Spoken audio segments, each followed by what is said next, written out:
뉴욕 증시, 채권 금리 상승의 하락, 다우 0.2% 하락 마감. 뉴욕 증시는 미국의 신용등급 강등 이후 차익 실현 압박이 커진 가운데 장기 국채 금리가 상승하며 하락했습니다. 3일 뉴욕 증권거래소에서 다우존스 30 산업평균 지수는 전장보다 66.63포인트, 0.19% 하락한 35,215.89로 거래를 마쳤습니다.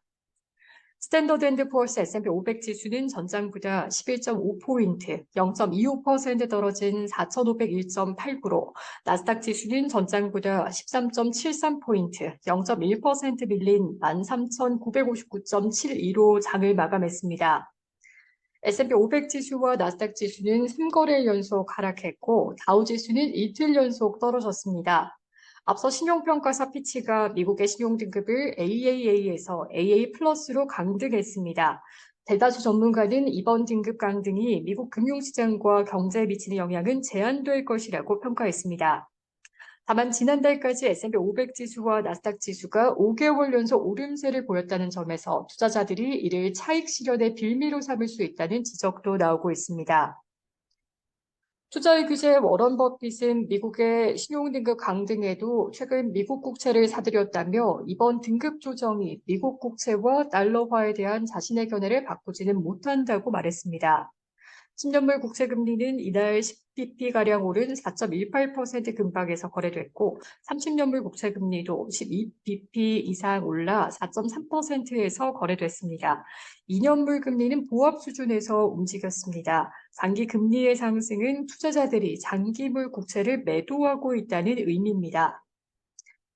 피치의 신용등급 강등과 미 재무부의 3분기 1조 달러 가량의 국채 발행 계획, 전날 발표된 예상치를 웃돈 ADP 민간 고용 지표, 이날 발표된 생산성 개선 등의 소식이 장기물 국채 매도를 부추기고 있습니다. 장기 금리의 상승은 미래 수익의 가치를 떨어뜨려 성장주 등 기술주에는 부정적입니다. 한편 기업들의 실적은 대체로 예상치를 웃돌지만 전날 장 마감 후 발표된 퀄컴과 페이팔의 주가가 하락하면서 투자 심리를 악화시켰습니다. 퀄컴은 예상치를 웃돈 순이익 발표에도 매출이 예상치를 밑돈 데다 다음 분기 순이익과 매출 전망치가 기대에 못 미치면서 주가는 8% 이상 하락했습니다.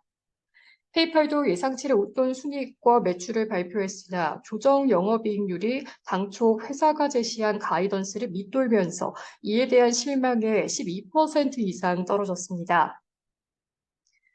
모더나는 코로나19 관련 매출이 크게 줄어든 가운데 예상보다 손실이 줄어들었다는 소식에도 주가는 0.2%가량 하락했습니다. 투자자들은 이날 장 마감 후 발표된 애플과 아마존의 실적을 주시했습니다.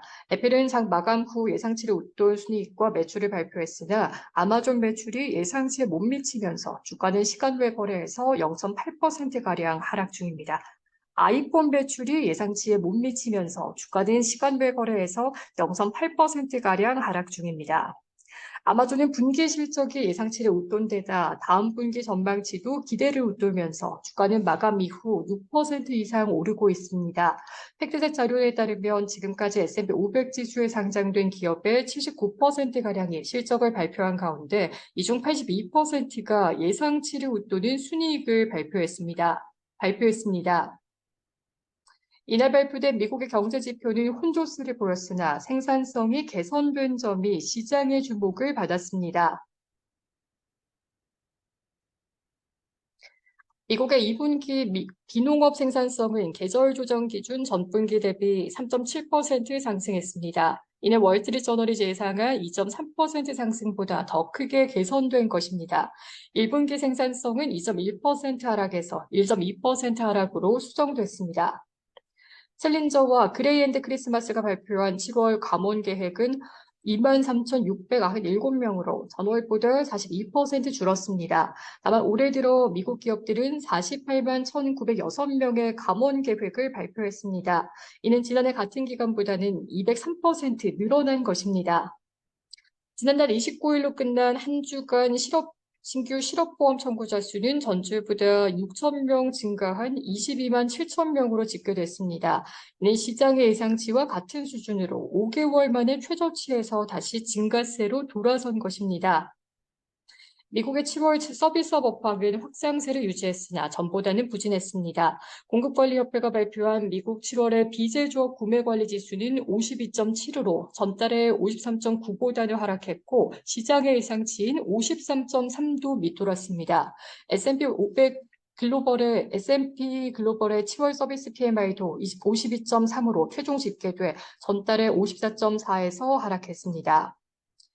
뉴욕 증시 전문가들은 장기 국채금리가 오르면서 주가가 하락 압력을 받고 있다고 지적했습니다.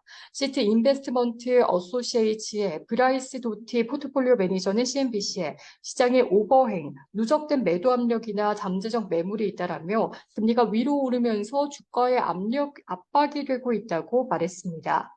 캐피톨 증권의 켄트 앵켈케 수석 전략가는 마켓워치에 주식시장, 특히 나스닥 시장은 재무부가 2년 반 만에 처음으로 장기 국채의 분기별 발행 규모를 늘렸다는 소식에 겁을 먹은 것이라고 말했습니다. 미 재무부는 지난 31일 3분기에 1조 달러 규모의 3분기 국채 발행 계획을 발표했습니다. 이는 기존보다 3천억 달러 늘어난 것으로 3분기 기준 역대 최대 규모입니다. 시카고 옵션 거래소 변동성 지수는 전장보다 0.17포인트, 1.06% 하락한 15.9위를 기록했습니다.